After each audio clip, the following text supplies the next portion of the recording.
Assalomu alaykum hurmatli guruhdoshlar. Bugungi she'rimiz talablarga binoan rashkdan ko'zlari qonga to'lgan musofir deb nomladim. O'zi keltirib yorni begona yurtga, faqat o'ylar yorni begona qo'lda. Har daqiqa qilib tinmay qo'ng'iroq, rashkdan ko'zlari qonga to'lgan musofir. Yonma-yon ishlaganda yaxshiroq edi, ko'zi bilan ko'rib bir oz tinchgina edi. O'tib boshqa ishga qudirib juda, rashkdan ko'zlari qonga to'lgan musofir.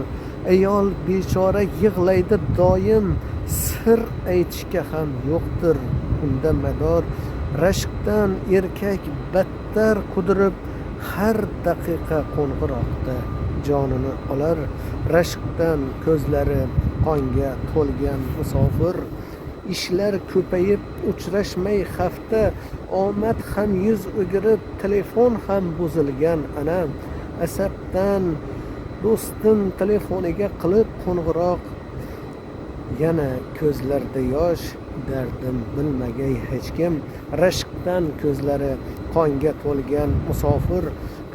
Endi tez ora yurtga qaytmasam bo'lmas, farzandlar bag'rimga bosmasam bo'lmas. Bu yorga ham bugun qolmadi ishonch, begona yurtlarda xor bo'lmasam bo'lmas. Rashkdan ko'zlari qonga to'lgan musofir.